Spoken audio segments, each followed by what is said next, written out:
Que bom estar descansado.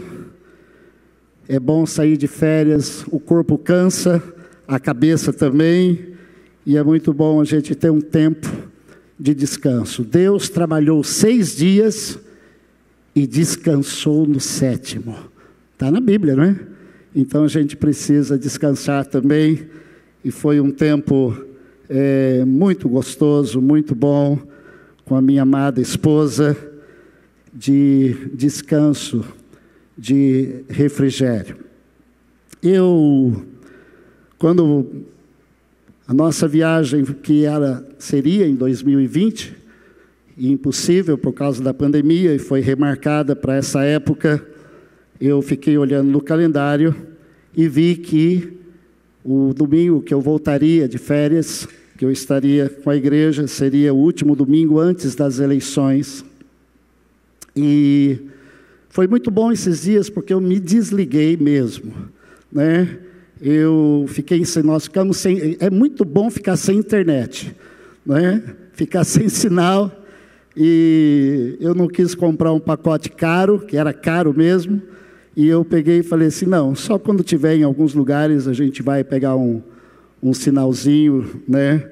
Mas foi bom a gente se desligar de bastante coisa. Eu realmente não consigo ficar... As pessoas disseram, desliga o celular, pastor. Não deu para desligar. Algumas coisas a gente ainda faz e tal, mas dentro da tranquilidade. E uma das coisas que eu não queria é ficar recebendo, preocupado com essa questão política, né, no sentido de confusão e tal. Falei, vou orar esses dias, e quando eu voltar, vou pedir a Deus, antes disso, que me dê uma palavra, para que eu possa, que era um desejo meu, e é um desejo, falar com a igreja sobre essa questão. E a minha temática com os irmãos hoje é o cristão e o posicionamento político. Mas antes que você se levante e vá embora, como já aconteceu, é verdade. Eu anunciei e a pessoa foi embora. E alguns já disseram para mim, pastor, o senhor disse que nunca ia falar de política. Eu nunca disse que eu não ia falar de política. Eu sempre disse que eu não ia falar de política partidária. Essa é outra coisa. Mas que eu não ia falar de política, eu nunca disse na igreja. E hoje eu quero falar sobre o cristão e o posicionamento político. Mas eu não quero falar sozinho. Eu recebi uma mensagem de um amigo meu sobre um outro pastor que eu não conhecia, e fiquei conhecendo essa semana porque eu entrei em contato com ele, e eu ouvi uma mensagem que ele pregou num congresso, e o pastor Luciano Subirá, que promoveu esse congresso, tinha ouvido esse pastor falar em outro congresso, e o pastor Luciano pediu que ele pregasse a mesma mensagem. E essa semana eu liguei para ele, entrei em contato com ele, falei para ele que eu queria pregar a mensagem que ele pregou, já que ele não poderia estar aqui. Ele é o pastor Edilson Lira, da Igreja Verbo da Vida, de Petrolina, Pernambuco. E ele disse, pastor Gerson, fique à vontade. Então eu já quero mandar um abraço para o pastor Edilson Lira, porque eu vou enviar para ele essa mensagem, que eu vou compartilhar com a igreja hoje à noite, e eu vou tentar ser fiel quase 100% ao que o pastor Edilson disse. Nós brincamos entre pastores, que a gente pega um pensamento, um esboço, isso não é roubo de, como se fala, né, direitos autorais, obra intelectual, né? Mas declaradamente os pastores falam para os outros, olha, eu peguei aquela mensagem, anotei, vou melhorar aqueles pontos seus e vou pregar. Então não tenho nenhuma pretensão de melhorar a mensagem que o pastor Edilson Lira pregou, mas aqui e acolá eu vou fazer talvez algum comentário, né? E eu não vou parar para dizer que é o meu comentário ou dele. mas vou tentar ser fiel. E foram horas de transcrição, de pensamento e de alguma adaptação à nossa realidade, talvez local. Mas eu penso que isso é uma mensagem para a igreja. Depois eu dou o endereço, Edilson Lira, ele tem um ministério muito lindo e bem conhecido na internet, você pode colocar lá e ouvir, inclusive, essa mensagem, talvez melhor do que eu quero ministrar hoje à noite. Falar sobre política na igreja sempre foi um assunto delicado. Eu sou pregador e pastor há quase 40 anos. Em fevereiro do próximo ano, se eu estiver vivo, eu vou completar 40 anos de ministério pastoral. É uma jornada um pouquinho, eu acho que não é extensa, mas se eu olhar daqui a 40 anos, eu não consigo pensar daqui a 40 anos, mas eu posso voltar facilmente a 40 anos atrás. Bem poucas vezes eu tratei diretamente sobre esse assunto no púlpito, mas eu estou convicto que é um assunto que é necessário ser tratado no púlpito da igreja. Mas 3 considerações devem ser feitas logo de início. Pela Constituição, as igrejas, os ministérios e as denominações não podem e não devem apoiar nenhum partido, nenhum candidato, nem oficialmente e nem nos bastidores. Segundo, antes de falar do segundo, é diferente do seu CPF, do meu CPF. Nós somos pessoas livres e podemos ter as nossas opiniões, quais sejam elas. Segundo, nós respeitamos as diferenças políticas. É saudável que os membros exponham suas posições de uma forma bíblica, amável e decente, sobre questões políticas, sobre as propostas dos partidos, dos políticos, dos candidatos a um pleito eleitoral.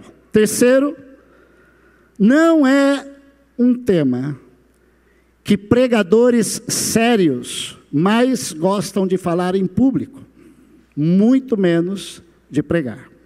Mas a responsabilidade como pastor, nessa época que nós estamos vivendo, e a necessidade de conscientizar a igreja no Brasil, nos leva, debaixo da total dependência de Deus, tratar desse tema. É necessário quebrar aqui um paradigma. Existe uma narrativa que tem alienado parte, ou grande parte da igreja cristã evangélica, de que cristianismo e política não se misturam. Mas esse pensamento não está na Bíblia. E também não está na Constituição Federal. Esse pensamento também não se confirma com a história da própria igreja ao longo do tempo. O que é que a Bíblia fala sobre política? Primeiramente, o texto de Oséias, capítulo 8, versículos 2 e 4. O profeta diz: eles me invocam dizendo, nosso Deus, nós, Israel, te conhecemos, mas Israel rejeitou o que é bom, o inimigo o perseguirá. Eles estabeleceram reis, mas não da minha parte. Constituíram príncipes, mas eu não o soube. Com a sua prata e com o seu ouro, fizeram ídolos para si, para a sua própria destruição. No Antigo Testamento, o povo de Israel não vivia numa democracia. O sistema do governo, ou de governo, em grande parte do Antigo Testamento, era uma teocracia. Era Deus quem governava a nação. Deus governava a nação através dos líderes, como Moisés. E foi assim até Samuel. Samuel foi profeta, ele foi sacerdote e foi rei. Mas foi o último dos profetas.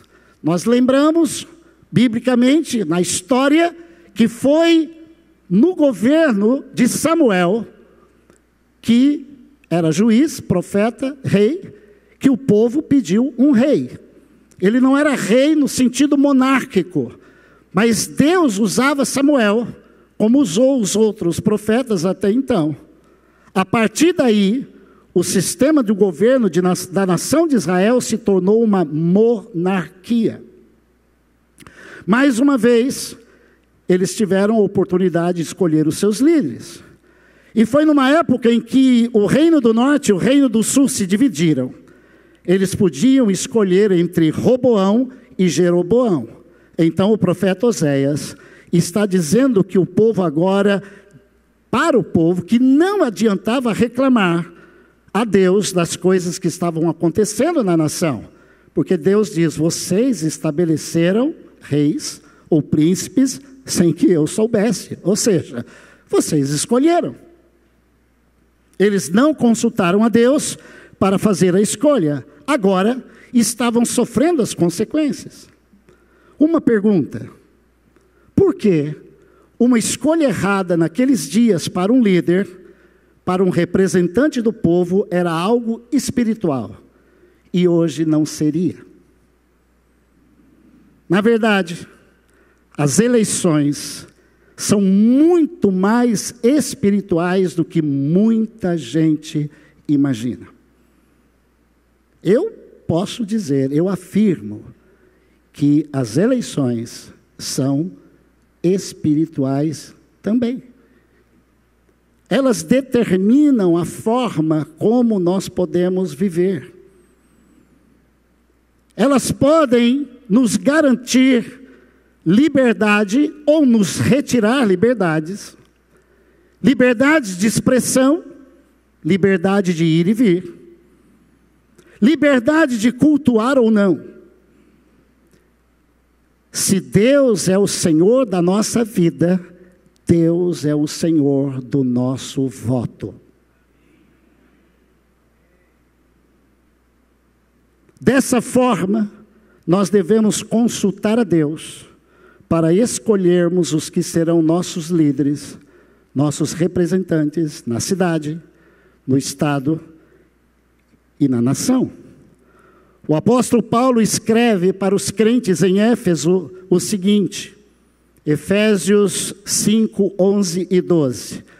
E não sejam cúmplices nas obras infrutíferas das trevas. Pelo contrário, tratem de reprová-las, pois naquilo que eles fazem em secreto é vergonhoso até mencionar.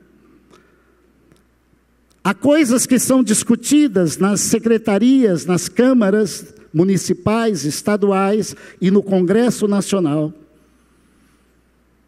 que seria vergonhoso falar de forma exposta, num momento como esse, de culto. Leis ou projetos de lei que estão tramitando nas câmaras. Mas essas coisas estão tramitando, e pior, sendo aprovadas por aqueles que elegemos no passado. Porque na hora em que a lei é colocada lá, o político, ele vai votar. Ele vai votar a favor ou contra aquela lei. E nós não estaremos lá para dizer para eles fazerem ou não fazerem. Muitas vezes há movimentos na sociedade, sabendo que determinados projetos estão tramitando nas câmaras, principalmente na Câmara Federal. Aí há aquele ruído e aquela manifestação, mas muitas vezes nós não estamos lá. Sem falar de projetos que são votados na calada da noite, numa sessão às 3 horas da manhã. Uma das formas que temos de condenar as obras infrutíferas das trevas no nosso sistema é através das urnas. Na Bíblia sempre houve uma responsabilidade espiritual e moral dos profetas em denunciar a corrupção. A corrupção que os profetas denunciavam não era somente espiritual, mas também era no sentido político. Vamos ver o que Amós diz, capítulo 5, versículo 7. Olha o que Amós diz: vocês que transformam o juízo em veneno e lançam por terra a justiça. Denúncia do profeta. E o profeta diz mais, no versículo 10 em diante: vocês odeiam quem os repreende no tribunal e detestam quem fala com sinceridade. Portanto, visto que pisam os pobres e deles exigem tributo de trigo, vocês não habitarão nas casas de pedras lavradas que construíram, nem beberão o vinho das belas videiras que plantaram. Porque sei que são muitas as suas transgressões e que são graves os pecados que vocês cometem. Vocês afligem os justos, vocês aceitam suborno e rejeitam as causas dos necessitados no tribunal. Por isso, numa época de tanta corrupção, quem é prudente prefere ficar calado. Oséias está fazendo tanto uma denúncia dos corruptos, mas ele está dizendo que pessoas prudentes preferem ficar calados. Será que ficar calado sempre é prudente? Em tempos de opressões, vamos ver que o prudente é tentado a se calar para preservar a sua vida. Hoje em dia, diríamos, para não ser cancelado, eu vou ficar quieto, eu não vou falar, porque se eu falar, eu vou ser cancelado. Olha, tem um dislike, acabaram com o dislike, não é verdade? Acabaram com o dislike, que gracinha. Devia continuar. Porque tinha gente se suicidando, porque teve um dislike. E só like. Então a sociedade impulsiona você a só falar bem. E você fala bem ou então você se omite. Não estou dizendo só de clicar lá, não. Mas quando nós olhamos para a Bíblia, nós olhamos para a história da igreja, nós percebemos que nós não estamos aqui para falar aquilo que vai ser popular, que vai ser bem aceito, que vai receber palminhas ou likes. Nós estamos aqui para afirmar os princípios da palavra de Deus. Houve sempre um denuncismo bíblico dos profetas no Antigo e no Novo Testamento. João Batista denunciou publicamente as práticas imorais de Herodes. João Batista foi para baixo da janela do rei Herodes, dizendo: ei, não é lícito você dormir com a esposa do seu irmão. João Batista denunciou Herodes. Isso lhe custou a cabeça literalmente. Por João ter dito para Herodes que ele era um promíscuo, a madame, o dia que Herodes bebeu, estava lá embriagado, bêbado, é isso que a bebida faz. a filha, que não era dele, dela, dançou, e ele sim ficou todo, prometeu para ela dar até metade do reino. Ela foi falar com a mãe, ela disse, pede para ele a cabeça do profeta. E lá veio a cabeça de João Batista numa bandeja. Defender os princípios da palavra de Deus não vão nos fazer ser popular. Como ministro do Evangelho, e eu já disse várias vezes, eu não estou aqui para agradar quem quer que seja. Eu nunca fui pastor de tentar agradar as pessoas, porque a pior coisa no mundo é tentar agradar as pessoas, porque as pessoas não são. Não tente me agradar porque eu sou insatisfeito. Você não vai conseguir me agradar. E nem eu vou conseguir te agradar.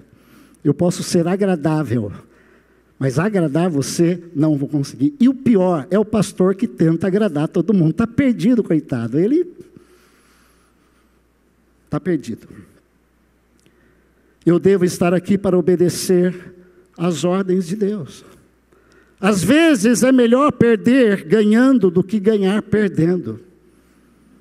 João Batista perdeu a sua vida, mas ele continuou sendo fiel ao que Deus pediu para ele. Ele perdeu a sua vida, mas ele teve um testemunho, talvez o testemunho mais lindo que Jesus deu a respeito de uma pessoa, ele deu a respeito de João. Em verdade lhes digo que entre os nascidos de mulher não apareceu ninguém maior do que João Batista, mas o menor no reino dos céus é maior do que ele. Eu não estou aqui para ser popular, eu estou aqui para ouvir o que o meu Senhor e o meu Mestre vai me dizer. Muito bem, servo bom e fiel, você foi fiel no pouco, você não procurou ser muito, você não procurou ter muitos. É o que eu entendo desse texto. Sobre o muito te colocarei, venha participar da alegria do seu Senhor. Olhando a Bíblia toda, nós vamos encontrar inúmeras vezes as lideranças políticas sendo criticadas veementemente pelos profetas.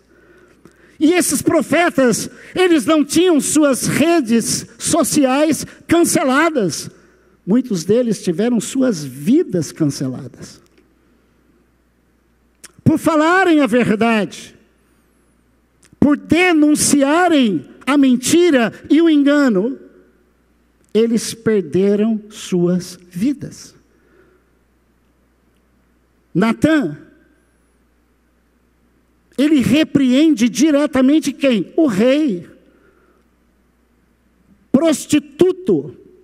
Quando Davi prostituiu-se. E Davi era o quê? O servo de Deus. E tem gente que fala, não toque no ungido do Senhor. Ô irmãos, o dia que um pastor falar isso para você é porque ele não é ungido coisíssima nenhuma. Natã entrou na sala do rei, contou uma parábola, e o rei disse, esse homem tem que morrer, ou tem que pagar pelo crime que cometeu. Aí Natã disse, esse homem é o Senhor. Daniel serviu vários reis, aconselhando e confrontando.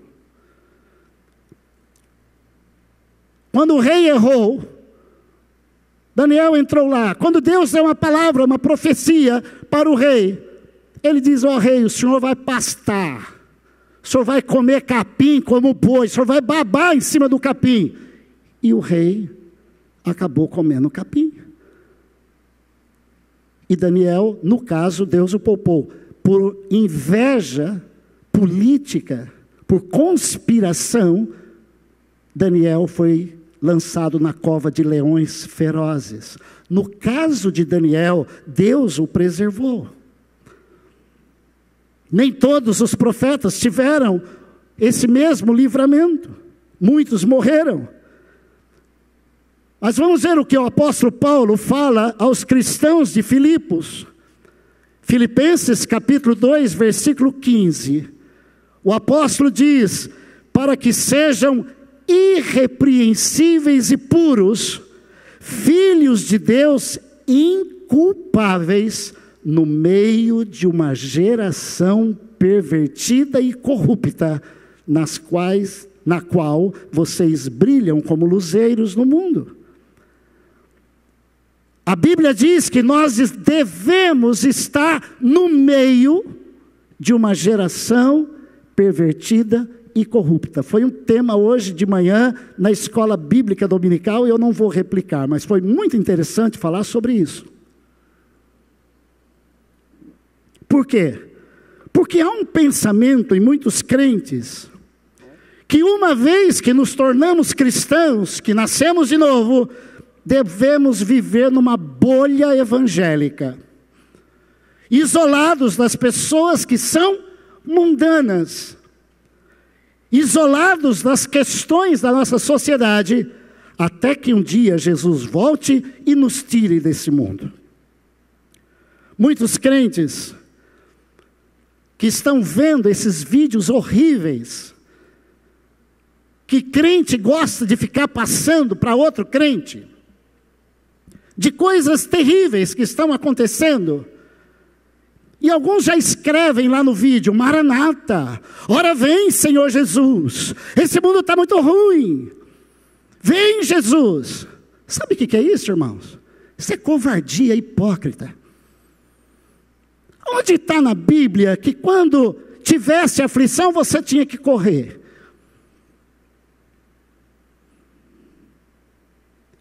Muitos estão falando Maranata pelo motivo errado. Estamos dizendo Maranata porque amamos a volta de Jesus ou por covardia? Para fugir das questões que Deus quer que nos envolvamos. Não é certo sairmos desse mundo se nós somos a resposta para ele. Quem é a resposta para esse mundo? Aonde abundou o pecado, superabundou a graça. Tem muito pecado, irmão? Tem mesmo. Mas a graça é super abundante. Amém? Se o pecado abunda, a graça superabunda. A graça é maior do que a desgraça. Mas infelizmente muitos ficam apavorados. Ai, Jesus volta, Jesus volta. Jesus vai voltar. Mas quando Jesus voltar, Ele quer nos encontrar trabalhando. E trabalhando significa promovendo o reino de Deus. E promover o reino de Deus é promover a justiça, é promover a graça, é promover a verdade, é promover a misericórdia. Nós somos promotores de justiça. Sabia disso? Ô crente, tome posse da sua carteirinha e exerça justiça em nome do Senhor Jesus. E não fique com essa teologia escapista. Vem Jesus, vem Jesus, vem Jesus. Enquanto Jesus não vem, você está onde? Você está fazendo o quê, meu filho? E se Jesus não vier? Tá certo, vamos viver hoje como se Jesus viesse amanhã. Mas eu escuto isso há 60 anos. Eu acho que eu estava na barriga da minha mãe e eu já estava ouvindo isso. Mas Jesus não veio.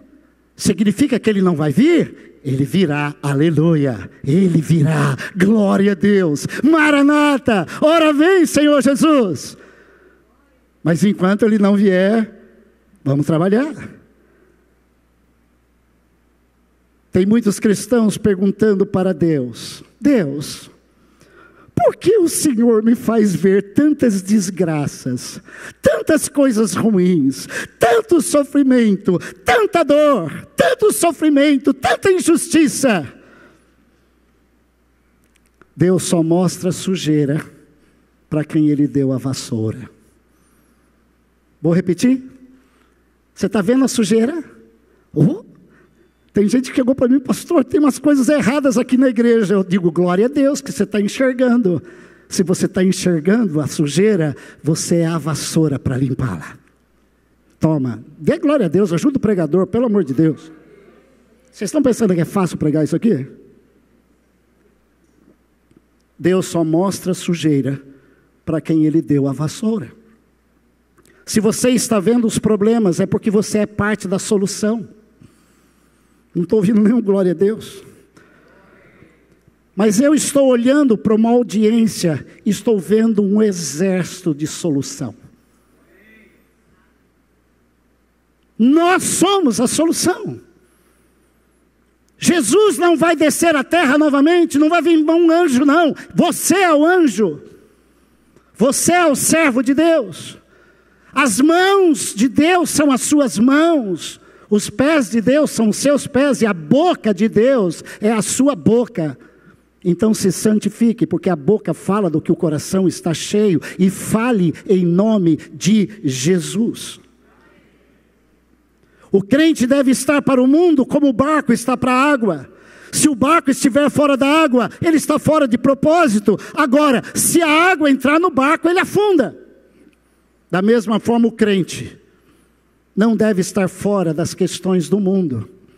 O crente deve resplandecer no meio dessa geração perversa e corrupta e não longe dela. Jesus disse: brilhe a vossa luz diante dos homens.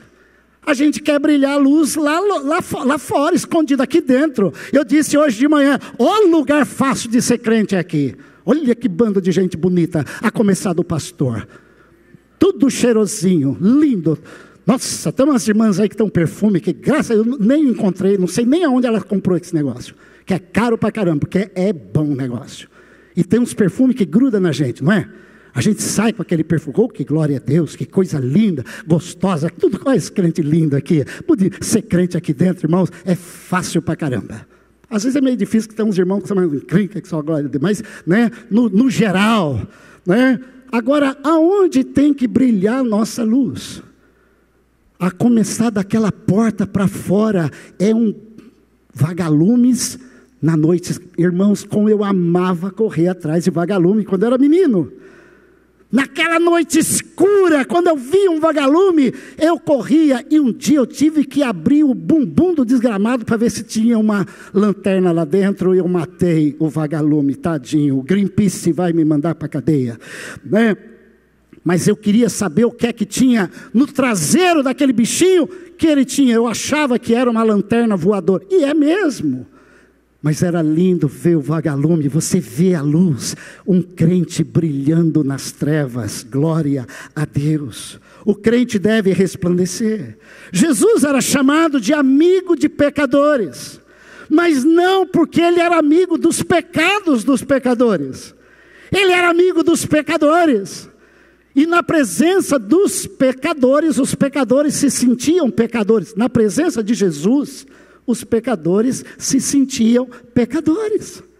Tem gente que fala, eu não vou lá, porque tem um bando de pecador. Vá lá! Teve um pastor, eu estou vendo um grupo de pastores aqui, eu fui visitar a comunidade dele, pastor Damásio sabe dessa história. E eu andei na comunidade dele, com ele. Ele falou assim para mim: pastor, aqui tem muita prostituição, aqui tem muita droga, aqui tem muita desgraça, pastor. Eu falei para ele: nossa, irmão, que lugar lindo que você está. Ele olhou para mim, eu falei, eu falei, pastor, esse é o melhor lugar para a igreja estar, porque onde abundou o pecado, superabundou a graça. Meu pai dizia que a igreja é um farol no meio ou na beira do mar. Irmãos, ver um farol do mar faz uma diferença tremenda. Eu olhei esses dias e vi uma luz longe, era um farol, e eu estava no barco, porque às vezes você vê o farol da terra para o mar, não faz o efeito que é ver um farol do mar na terra. Essa é a igreja de Jesus brilhando. Precisamos entender que a nossa capacidade de influenciar o mundo com os princípios da palavra de Deus é muito maior do que a capacidade do mundo de nos influenciar com seus princípios errados. Jesus, no Sermão do Monte, ele disse: vocês são o sal da terra. Ora, se o sal vier a ser insípido, como lhe restaurar o sabor? Para nada mais pressa, senão para ser lançado fora e pisado pelos homens. Vocês são a luz do mundo. Não se acende uma lamparina para colocá-la debaixo de um cesto, mas se coloca no lugar adequado e ilumina todos os que estão na casa. E olha o que Jesus diz: assim brilhe também a luz de vocês diante de quem? Dos outros crentes, na igreja domingo à noite. É isso que está no texto? Não! Diante dos outros, para que vejam as boas obras que vocês fazem e glorifiquem o Pai de vocês que está nos céus. Muitos cristãos se isolaram das questões da sociedade e não puderam influenciar. É por essa razão que muitos setores da nossa sociedade estão influenciados por princípios não cristãos.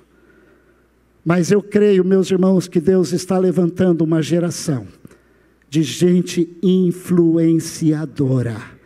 Eu creio, irmãos. Eu creio que Deus está levantando crentes, fazendo diferença. Vimos que cristianismo e política não está somente na Bíblia, mas cristianismo e política também está na lei do nosso país. Sabia disso? Devemos ser crentes, cristãos politizados. Politizar significa trabalhar pela formação política dos indivíduos, fazer, isso está lá. É só digitar lá na internet, é no Google. Trabalhar pela formação política dos indivíduos.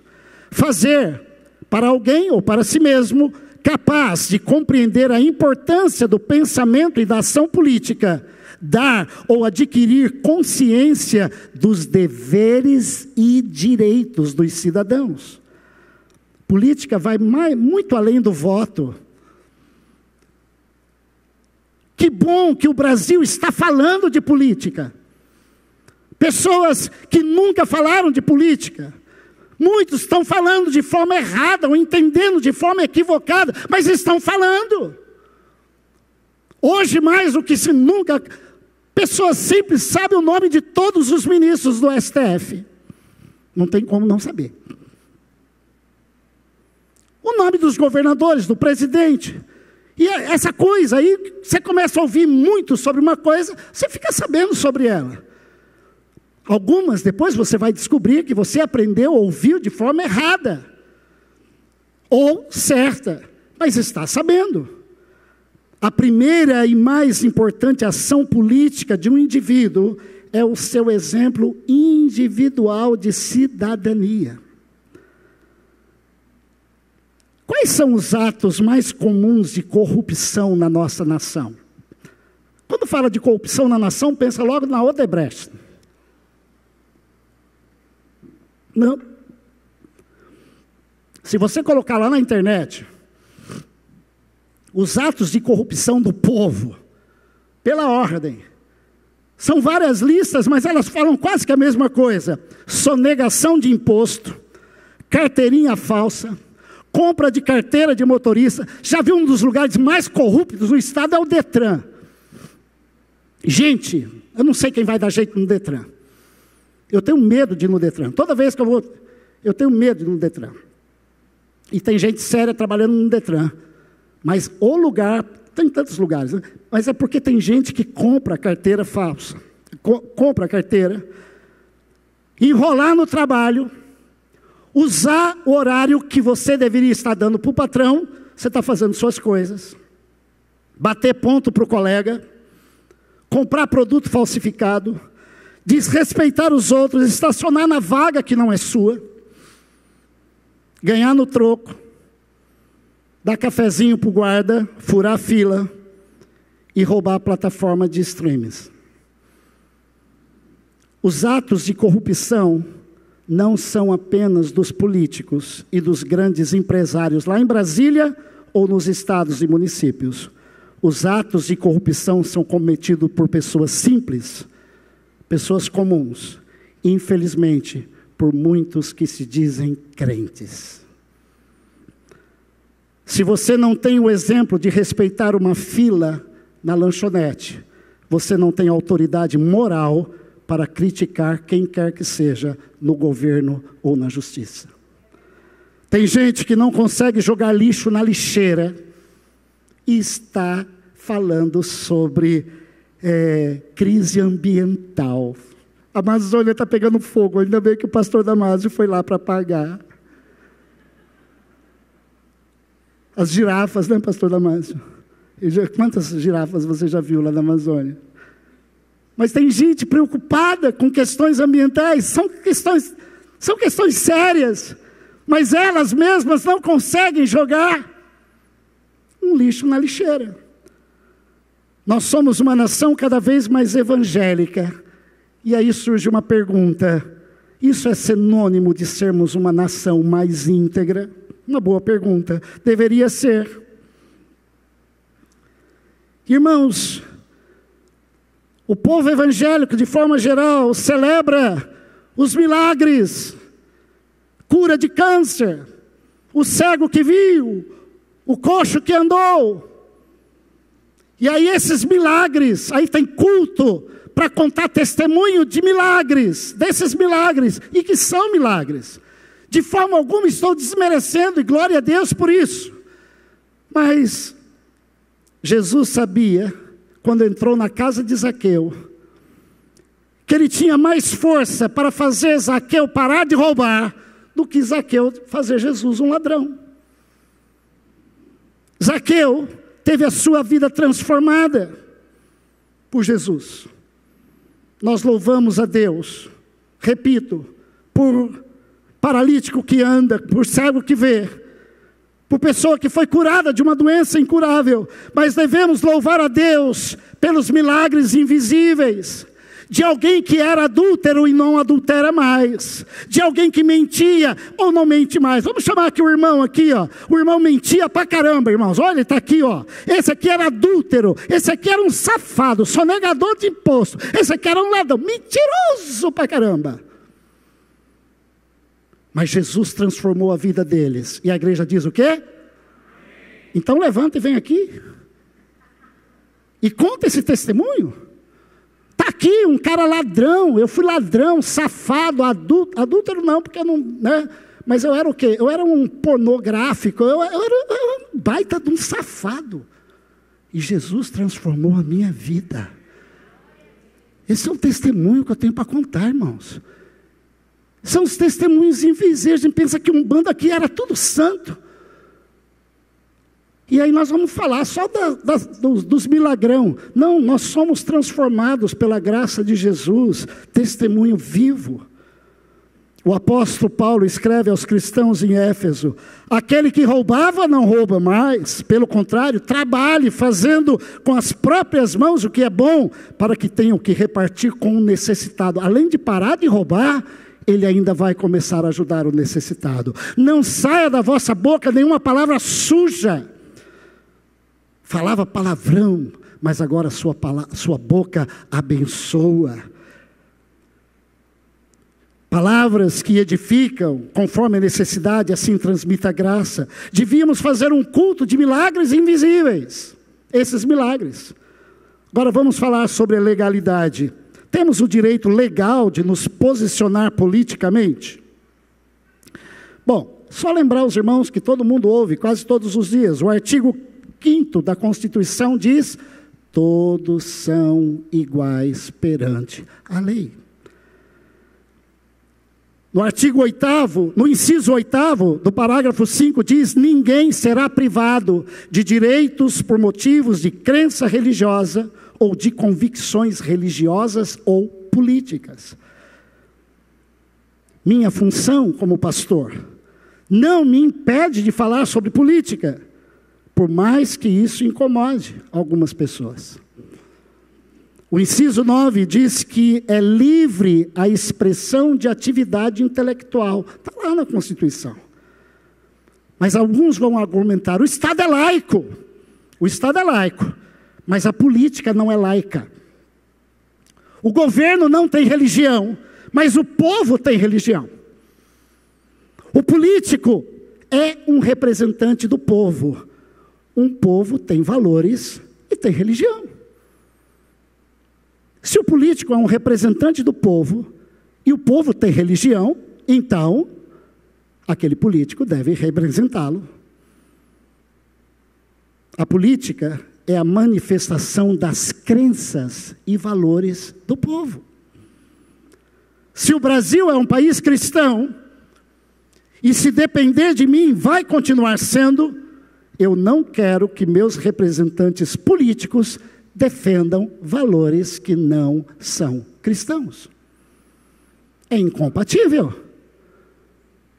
Se eu sou um cristão, defendo valores cristãos, na hora de eu votar em alguém, eu vou tentar me esforçar para saber se aquele em quem eu vou votar, ele também tem valores cristãos.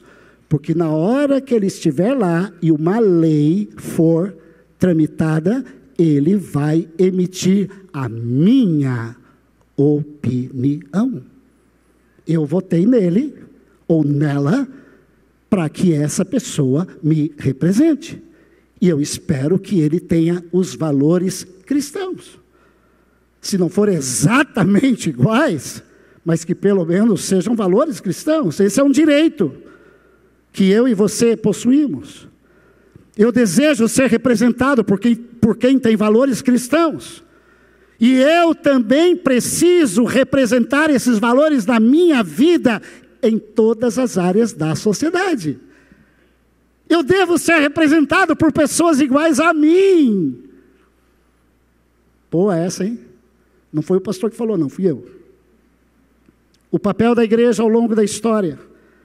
Nós temos sido bombardeados por uma historiografia e uma narrativa que tenta denegrir o papel da igreja ao longo da história. E quando você vai ver na história o que os nossos alunos estão vendo no colégio sobre cristianismo e Inquisição.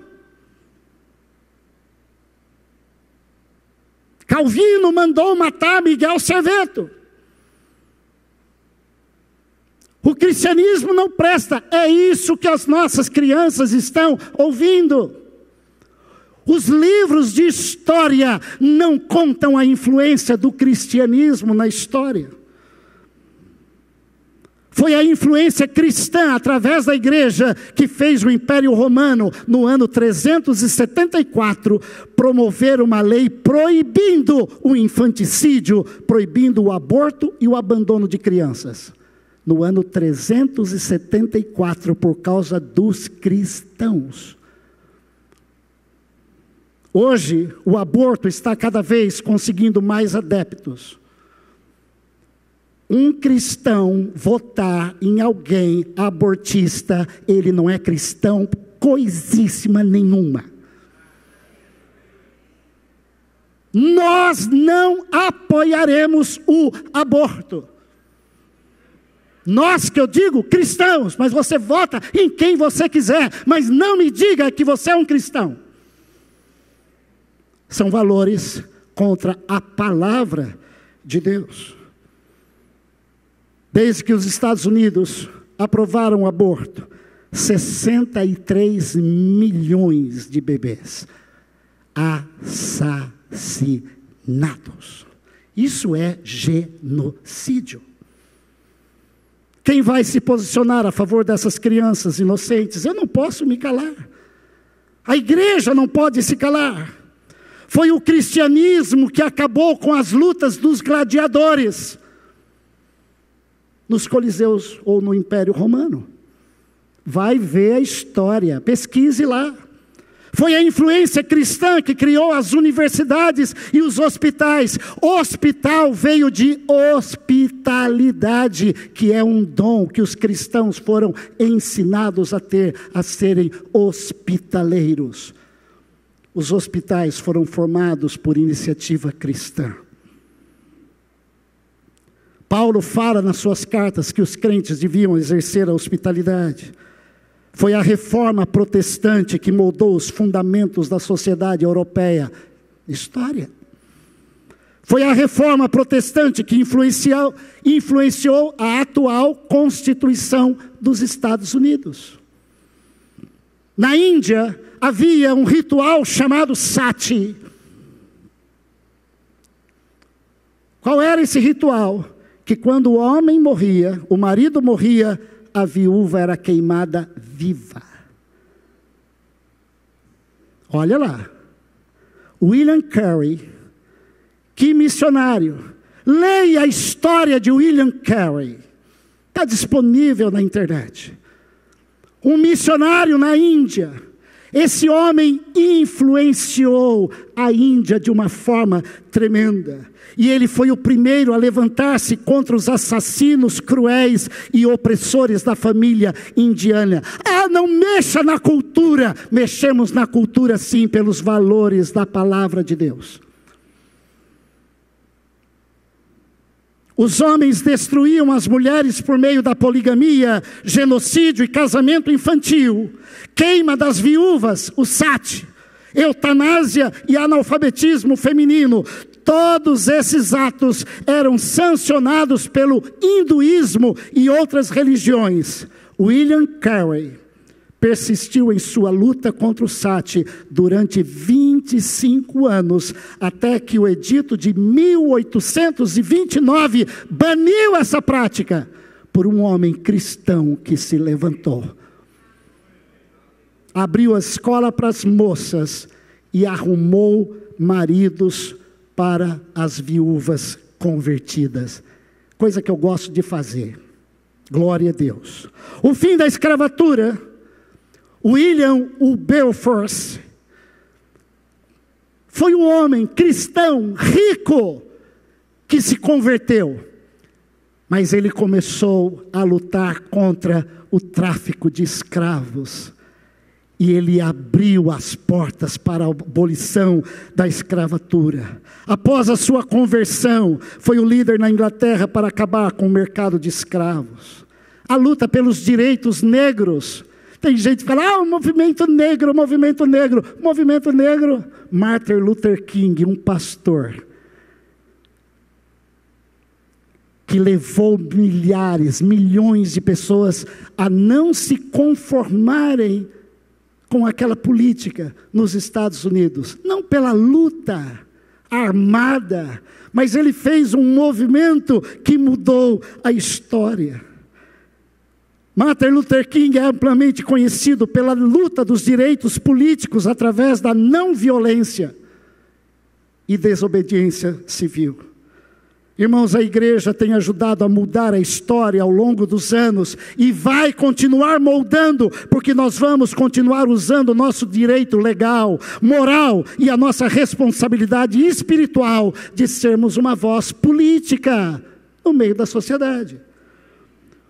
O que devemos fazer diante de uma insatisfação com o nosso governo? O que devemos fazer? A Bíblia não diz que Moisés foi lá e incendiou o palácio de Faraó. Não. Não vemos Daniel organizando uma manifestação com cartazes contra o rei Nabucodonosor. Daniel foi lá e falou para Nabucodonosor, homem, tu está mal diante de Deus. Deus vai pesar a mão em tu. E pesou. Não vemos a igreja fazendo protesto, liderados pelo apóstolo Pedro. O apóstolo Paulo escreveu aos cristãos de Corinto, porque as armas da nossa luta não são carnais, mas poderosas em Deus, para destruir fortalezas. Destruímos raciocínios falaciosos e toda arrogância que se levanta contra o conhecimento de Deus, e levamos cativo todo pensamento a Cristo. Os cristãos oravam, se posicionavam em oração. É a primeira coisa que nós devemos fazer. Paulo diz em 1 Timóteo, antes de tudo, eu peço que se façam orações, súplicas e orações, intercessões e ações de graças a favor de todas as pessoas, orem em favor dos reis e de todos os que exercem autoridade, para que vivamos vida mansa, tranquila, com toda piedade e respeito. Isso é aceitável diante de Deus. Antes de tudo, no grego, irmãos, tudo significa o quê? Tudo. Tudo. Paulo diz, antes de tudo, antes de você protestar, antes de você reclamar, antes de você fazer qualquer coisa, antes de você mandar um vídeo, antes de você divulgar uma coisa, antes de tudo, ore. Ore. Antes de qualquer coisa, antes de tudo, Paulo diz, Orem pelos reis, orem pelas autoridades. Vamos orar sexta-feira. Sexta-feira agora, na última, a Ordem dos Pastores de Natal promoveu 4 lugares de oração e a nossa igreja foi um deles. Tivemos um grupo bem pequeno, mas poderoso em oração. Ficamos de 8 às 11 da noite, orando por várias coisas e orando pela nossa nação. Oração é a primeira tarefa de todo crente. Oração é a tarefa mais importante de todo crente, mas a oração não é a única tarefa de todo crente. Nós devemos orar com respeito à política, mas não devemos apenas orar. É impossível viver o cristianismo em nossa sociedade sendo politicamente neutro. É impossível viver o cristianismo em nossa sociedade sendo politicamente neutro. Quando a igreja não influencia a política, infelizmente, a política não retribui a gentileza. Quando a igreja não influencia a política, infelizmente, a política não retribui a gentileza. Quando a igreja não influencia a política influencia a igreja, de forma contrária aos princípios de Deus. O cristianismo e a política sempre se misturaram ao longo da história. Desde o início da igreja, quando os cristãos começaram a dizer: Jesus Cristo é o Senhor. O que é que o Império Romano dizia? César é o Senhor. Os cristãos diziam: não, Jesus Cristo é o Senhor. Não, César é o Senhor. Os cristãos diziam: não, Jesus Cristo é o Senhor. E por não reconhecerem César como Senhor, que na verdade era Deus, César não é Deus, Jesus Cristo é o Senhor.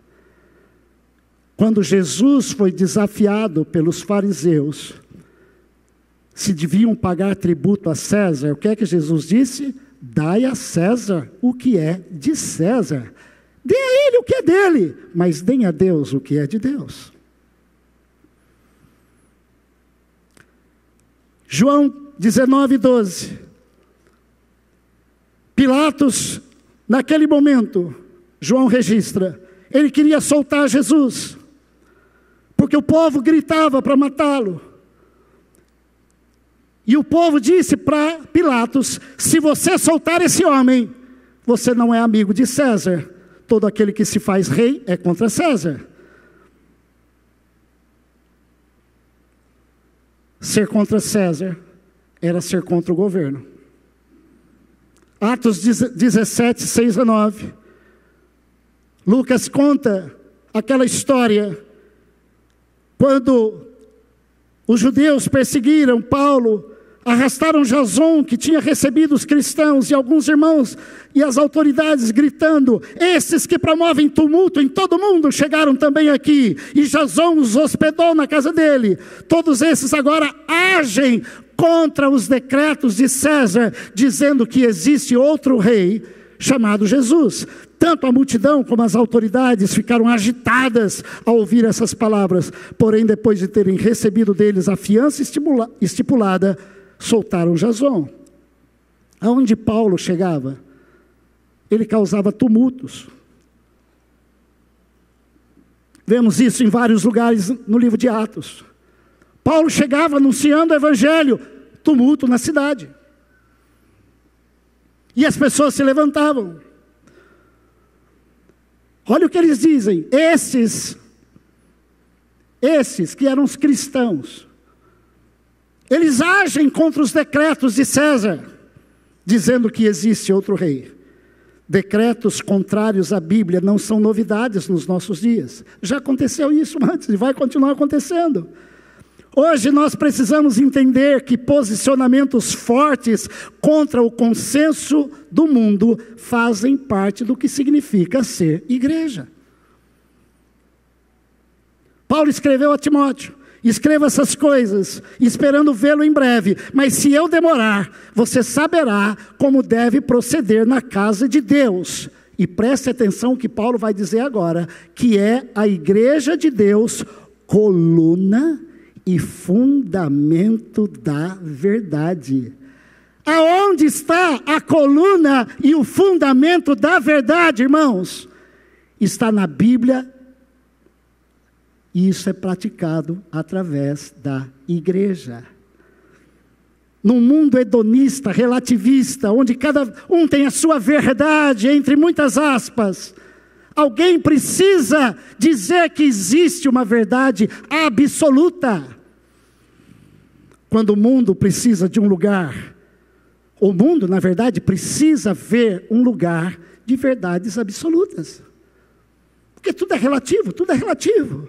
Quando as pessoas se cansam da busca por prazeres desenfreados, elas voltam para a igreja e vão ver a igreja como ele sempre, ou ela sempre deve ser, coluna e fundamento da verdade. Aqui nós pregamos a verdade absoluta, e a verdade é Jesus, a verdade é a palavra de Deus. Quando os decretos contrariam o evangelho, o que a gente deve fazer? Quando decretos de César, ou seja, do governo, contrariam o evangelho, Jesus disse: dai a César o que é de César, e a Deus o que é de Deus. E quando César pede o que não é dele? João 19:15, eles porém clamavam: fora, fora, crucifica-o. Então Pilatos perguntou: eu devo crucificar o rei de vocês? Olha, Pilatos estava zombando. E eles disseram: não temos outro rei senão César. Pilatos estava brincando com a opinião pública. E é isso que muitos políticos fazem. Eles brincam. Eles responderam: não temos outro rei senão César. Disseram quem? Os principais dos sacerdotes. Irmãos, nós honramos as nossas autoridades como a Bíblia nos ensina, mas não vamos dizer como esse povo: não temos outro rei senão César. Nós temos um outro rei, o único rei, o rei dos reis, o Senhor dos senhores, e o nosso rei é Jesus Cristo. Se as pessoas se incomodarem com os meus posicionamentos, ora, se as pessoas se incomodarem com os meus posicionamentos, lamento, eu não vou mudar os meus posicionamentos. As pessoas vivem ofendendo a Deus com seus comportamentos. E eu não vou me incomodar se, falando a verdade em amor, as pessoas ficarem incomodadas. Tem gente preocupada, vou ser politicamente correto e comprometer os seus valores. Se as pessoas deixarem a igreja,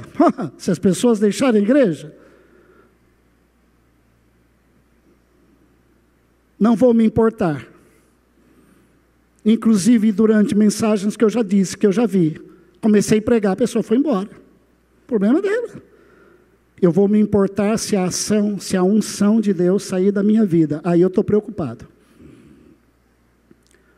Um dos melhores sermões do livro de Atos, talvez o melhor, foi pregado por Estevão. E ele morreu, apedrejado, porque ele confrontou as autoridades. Esse Jesus que vocês mataram.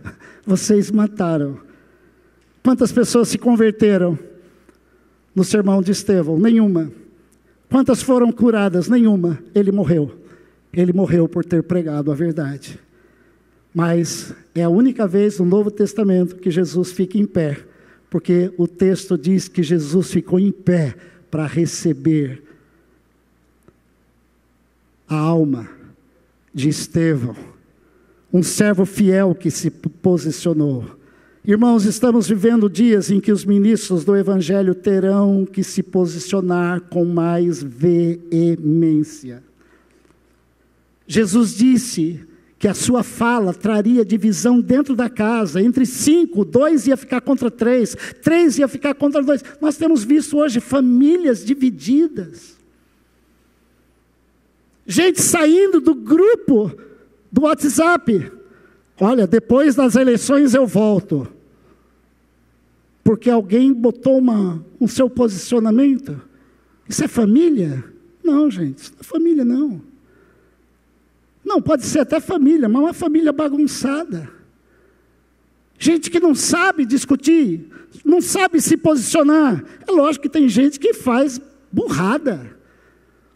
Ninguém deve fazer burrada em nome de Jesus, não. Mas se posicionar, sim. Vou para frente que o horário está. Não devemos criar polêmicas só pela polêmica. Muitas vezes ficamos com tanto medo de ferir as pessoas que nós acabamos ferindo princípios. Ficamos com medo de ferir as pessoas e nós ferimos os nossos princípios. Pior que ferir as pessoas é ferir a nossa própria integridade, por deixar de falar algumas coisas, por deixar de se posicionar. Eu posso até ter que me afastar de algumas pessoas, mas eu não vou me afastar das minhas convicções. Em Atos 26, 19, Paulo diz: ó rei Agripa, eu não fui desobediente à visão celestial. Paulo estava preso diante do rei Agripa. Ele diz: eu não fui desobediente, mas anunciei primeiramente aos de Damasco e em Jerusalém, toda a Judéia, também aos gentios, que se arrependessem e se convertessem a Deus, praticando obras dignas de arrependimento. Por isso, alguns dos judeus me prenderam quando eu estava no templo e tentaram me matar. Para encerrar, o cristão e o posicionamento político. O apóstolo Paulo disse para Timóteo: o que você ouviu, viu e aprendeu de mim, você vai falar para os outros. Então Paulo é um exemplo. Atos 22 conta quando Paulo foi preso. Não precisa colocar o texto todo, mas está lá em Atos 22, a partir do versículo 22. A multidão, quando viu Paulo falando, começou a gritar alto.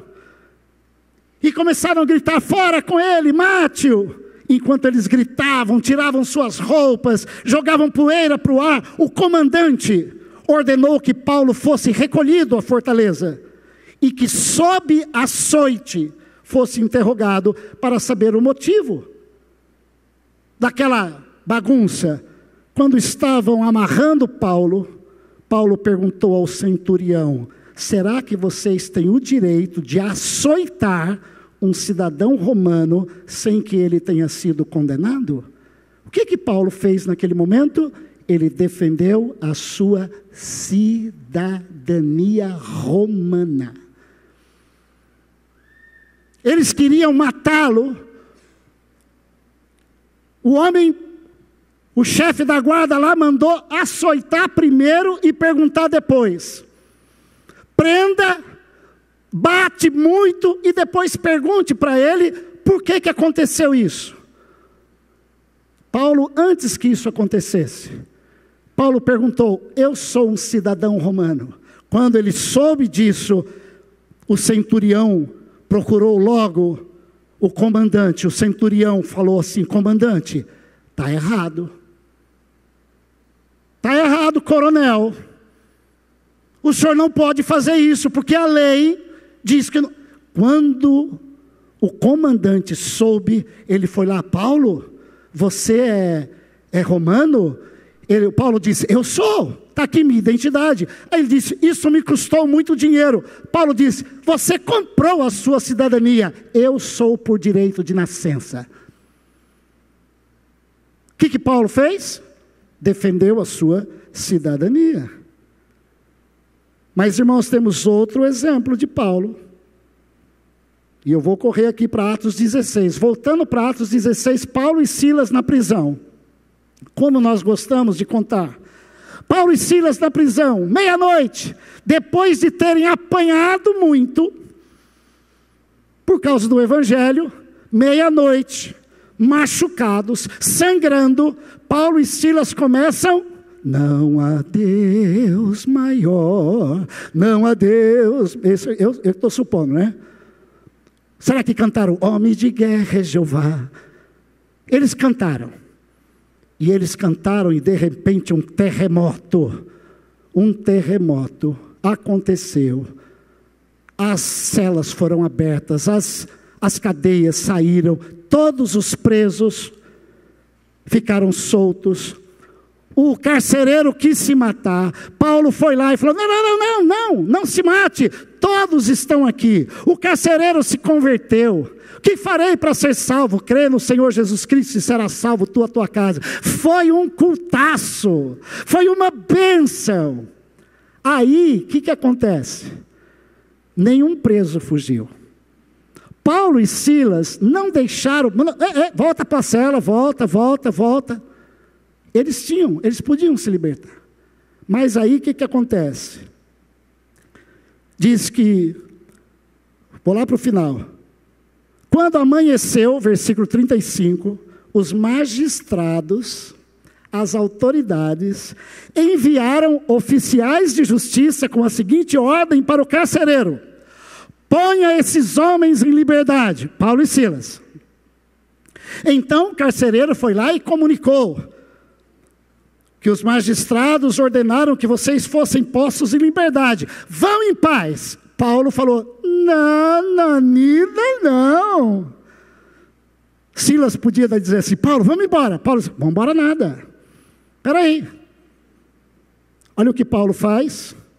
Paulo disse, sem ter havido processo formal contra nós, nos açoitaram publicamente e nos jogaram na cadeia, sendo nós cidadãos romanos. Opa, denúncia. Ai, eu apanhei em nome de Jesus, glória a Deus, e vai para casa. Não, peraí, você está me batendo? Você está dizendo que eu não posso? Você está dizendo que eu não tenho direito? Está aqui na Constituição, eu tenho direito, e eu vou exigir os meus direitos. Amém ou não amém? Paulo está dizendo isso. Paulo disse, sejam submissos às autoridades, orem por elas, mas quando elas fizerem algo errado, elas devem ser chamadas à atenção. Paulo diz, vocês querem me mandar embora agora? Sem maior alarde? Nada disso, pelo contrário, eles que venham e pessoalmente nos ponham em liberdade. Olha a autoridade cidadã de Paulo. Eles não mandaram açoitar, somos cidadãos romanos, contra a lei de Roma, agora eles que venham aqui e coloquem a gente em liberdade. Quando souberam que Paulo e Silas eram cidadãos romanos, ficaram com medo, então foram até eles e lhes pediram o quê? Desculpas. Era o mínimo. E Paulo se contentou com o mínimo.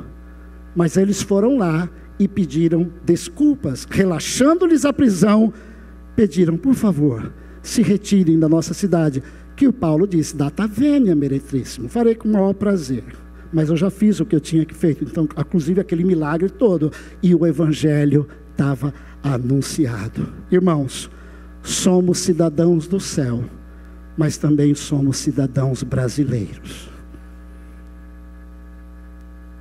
Tem aqui o último exemplo que eu não vou dizer, porque o tempo já foi. Mas a gente vai ver de um Paulo que exerceu a sua cidadania. Cumpriu o propósito para o qual Deus lhe tinha chamado. Nesse momento crítico da nossa nação, qual deve ser a nossa ação? O nosso posicionamento cristão. Servos de Deus. Paulo, eu quero encerrar com esse texto de Filipenses 2, 5 a 15. Tenham em vocês o mesmo modo de pensar de Cristo Jesus, que mesmo existindo na forma de Deus, não considerou ser igual a Deus. Pelo contrário, ele se esvaziou, assumindo a forma de servo, tornando-se semelhante a seres humanos e reconhecido em figura humana. Se humilhou, tornando-se obediente até a morte e morte de cruz. Por isso que Deus o exaltou sobremaneira e lhe deu o nome que está acima de todo nome, para que ao nome de Jesus se dobre todo o joelho, no céu, na terra e debaixo da terra, e que toda língua confesse que Jesus Cristo é o Senhor. Assim, meus amados, olha que conclusão linda. Assim, meus amados, como vocês sempre obedeceram, não só na minha presença, porém muito mais agora na minha ausência, desenvolvam a sua salvação com temor e tremor, porque Deus é quem efetua em vocês tanto querer como realizar, segundo a sua boa vontade. Façam tudo sem murmurações nem discussões, para que vocês sejam puros, filhos de Deus, para que vocês sejam irrepreensíveis e puros, filhos de Deus, inculpáveis no meio de uma geração pervertida e corrupta, na qual vocês brilham como luzeiros no mundo. Vamos nos colocar em pé. Havia uma canção que nós cantávamos, que eu já pedi para a pastora Nayama ensaiar com as nossas crianças. Minha pequena luz, vou deixar brilhar. Minha pequena luz, vou deixar brilhar. Minha pequena luz, vou deixar brilhar.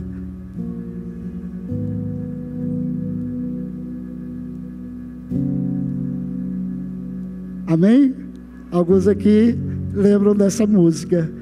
Irmãos, que os homens vejam as nossas boas obras e glorifiquem a Deus que está no céu. É tempo de oração, é tempo de quebrantamento, é tempo de pedir graça, pedir misericórdia, mas é tempo de posicionamento. Vamos orar? Senhor Deus e Pai, te louvamos nesta noite. Que privilégio estar aqui em comunhão com os meus irmãos, como igreja, louvando o Teu nome. Senhor, nós apresentamos aquilo que nós cremos, que eu creio, Pai, em concordância com tantos homens e mulheres de Deus que eu tenho conhecido nessa nação, que tem um posicionamento firme na Tua palavra. Nos ajude, Senhor, nesse momento difícil, desafiador, é verdade. No próximo domingo nós vamos às urnas. Pai, nós pedimos a graça, a misericórdia sobre a nossa nação. E eu oro, Deus, para que cada um dos meus irmãos e irmãs não se omitam nesse momento, mas se posicionem. Que o Senhor nos dê sabedoria, como cristãos, de termos um posicionamento e um voto consciente, debaixo de oração e direção do Senhor. É difícil, ó Deus, é um desafio, mas a Tua palavra nos diz, nos garante, que se nós nos posicionarmos, o Senhor nos honrará. Eu peço, Deus, sobre mim, sobre cada um dos meus irmãos, graça e sabedoria. Ó Deus, nós vamos compartilhar essa mensagem. Ó Deus, que haja graça do Senhor na vida do Teu povo. Nós oramos pelo nosso Brasil, que nós tanto amamos, a nossa nação, que é abençoada pelo Senhor em tantos aspectos, mas, ó Deus, que precisa muito de arrependimento, de confissão, de mudança, de posicionamento. As nossas crianças, Senhor, os mais necessitados, uma igreja que precisa se posicionar, agir com amor, com graça, com misericórdia, estender a mão para os necessitados, ser igreja, que a nossa pequena luz, ela brilhe nessas trevas, Que a graça do nosso Senhor e Salvador Jesus Cristo, que o amor de Deus, o nosso Pai, que as consolações santas do doce Espírito Santo seja com toda a igreja, com todo o povo de Deus, agora e para sempre. Deus os abençoe, irmãos. Vamos na paz, uma semana abençoada. Irmãos, domingo pela manhã, nós não teremos culto nem escola bíblica. No próximo domingo, somente o culto à noite. Deus abençoe.